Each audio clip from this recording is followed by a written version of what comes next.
যুবককে যৌবন আল্লাহ তাআলা মেয়ে নিয়ে পার্কে ঘোরার জন্য দেয় নাই। যুবকের যৌবন আল্লাহ তাআলা গান বাজনা আর এরকম নাচ গান করার জন্য যুবকের যৌবন আল্লাহ তাআলা দেয় নাই। যুবকের যৌবন তো দেওয়া হয়েছে আল্লাহ তাআলার ইবাদতে কাটানোর জন্য। যুবকের যৌবন আল্লাহ তাআলা দিয়েছেন যাতে করে এই যুবক বয়সে সে আল্লাহ তাআলার ইবাদত বন্দেগী করে, সে আল্লাহ তাআলার নৈকট্য অর্জন করতে পারে, সে আল্লাহ তাআলার কাছে চলে যায়। এই কারণে আল্লাহ তাআলা যৌবন দিয়েছেন। তো একজন যুবকের প্রয়োজন কি? একজন যুবকের উচিত হচ্ছে যে তার যৌবনটা সে আল্লাহ তাআলার সন্তুষ্টি অর্জনের জন্য কাটাবে।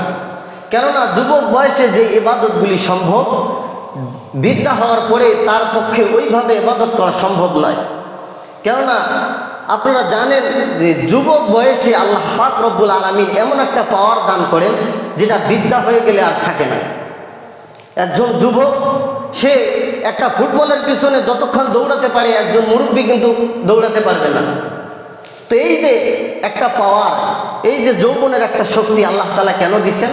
আল্লাহ তাআলার ইবাদত করার জন্য, যাতে এই যে পাওয়ার, এই শক্তিটা তুমি আল্লাহ তাআলার ইবাদতে কাটাও, আল্লাহ তাআলার ইবাদতে ব্যয় করে আল্লাহ তাআলার কাছে চলে যাও, এই কারণে দেওয়া হয়েছে। কিন্তু দুঃখজনক আজকে আমাদের যুবকরা কোথায় চলে গেছে? যুবকদেরকে মসজিদে তো পাওয়া যায় না, যুবকদেরকে ভালো কাজে পাওয়া যাচ্ছে না, বরঞ্চ তারা এমন অশ্লীলতার বেহায়াপনায় লিপ্ত হয়ে গেছে যার কারণে আজকে আমাদের সমাজগুলি নোংরা আর ডাস্টবিনে পরিণত হয়ে গেছে। আজকে একজন যুবক, একজন মুসলমানের সন্তান, সে দাবি করতেছে আমি মুসলমানের সন্তান, তার বাবা মুসলিম, তার মা মুসলিম, তার 14 গোষ্ঠী মুসলিম, অথচ সে কি করতেছে? তার দ্বারা এমন কাজ প্রকাশ পাইতেছে, তার যদি মাথার চুল থেকে নিয়ে পা পর্যন্ত দেখা হয় তাহলে ইহুদি খ্রিস্টানের সাথে সে সজ্জিত হয়ে গেছে, অথচ সে বলতেছে আমি একজন মুমিন, একজন মুসলমান। আজকে অনেক মুসলমানকে তো পাওয়া যাবে, 5 ওয়াক্ত নামাজ তো নাই। আমাদের অনেক যুবক ভাই তো সপ্তাহে একদিন হলেও জুমার নামাজে হাজিরা দেওয়ার জন্য আসে, কিন্তু এমন অসংখ্য অগণিত যুবক পাওয়া যাবে যারা জুমার নামাজটা পর্যন্ত পড়ে না। অথচ আল্লাহর হাবিব সাল্লাল্লাহু আলাইহি ওয়াসাল্লাম বলেন যে 3টা জুমা যদি কোনো মুসলমান ইচ্ছাকৃতভাবে মিস করে তাহলে সে আর ইসলামের গণ্ডিতে থাকে না, সে আর মুমিন থাকে না, মুসলমান থাকে না, সে কাফের হয়ে যায়। অথচ এমন অসংখ্য অগণিত যুবককে পাওয়া যাবে যারা জুমার নামাজ অবহেলায় কাটাচ্ছে, পড়তেছে না। আর কেউ আসতেছে তো কি করতেছে? আসতেছে শুধু নামাজে শরীক হচ্ছে, 2 রাকাত পড়ে চলে যাচ্ছে, শেষ। মানে তার ফরজিয়াত আদায় হয়ে গেল, তার কাজ শেষ, সে সব শেষ করে ফেলছে, আল্লাহর হুকুম সব মেনে ফেলছে 2 রাকাত নামাজ। অথচ তার উপরে আরো কত কিছু ফরজ আছে। যুবক, তোমার যৌবন তো এই জন্য দেওয়া হয় নাই যে তুমি সপ্তাহে একদিন আসবা, জুমার নামাজ 2 রাকাত পড়ে চলে যাবা আর সারা সপ্তাহ তামাশায় কাটাবা। এজন্য তোমার যৌবন নয়, এজন্য তোমাকে যৌবন দেওয়া হয় নাই। এই যৌবন তোমাকে পার্কে মেয়ে নিয়ে ঘোরার জন্য দেওয়া হয়নি। বড় দুঃখজনক পার্কগুলার যে অবস্থা, আপনারা গ্রামের মানুষ একটু কমই জানেন। শহরে যারা থাকেন, শহরে যারা চলাফেরা করেন, যারা এই সমস্ত পার্ক সম্পর্কে যাদের ধারণা আছে, গেছেন, তারা জানেন যে এই পার্কগুলার কি অবস্থা। এরা কি ইহুদি খ্রিস্টান? এরা কোনো বেদিন, এরা কোনো ইহুদি খ্রিস্টান হিন্দুর ছেলেমেয়ে না, এরা মুসলমানের সন্তান। অথচ কি করতেছে? একজন মেয়ে যার অন্য পুরুষের কাছে তার দেখা দেওয়া হারাম, সেখানে সে একজন ছেলেকে নিয়ে গাছের নিচে বসে বাদাম খাচ্ছে, সে একজন ছেলের হাত ধরে সে ঘোরাফেরা করতেছে। একজন মেয়ে, একজন ছেলে সারা 2 জন পাশাপাশি রাস্তার সাইডে হাঁটতেছে, গল্প করতেছে, হাসি তামাশা করতেছে। আরে তোমার প্রতি মুহূর্তে তোমার জন্য জিনা হচ্ছে, গুনাহ হচ্ছে।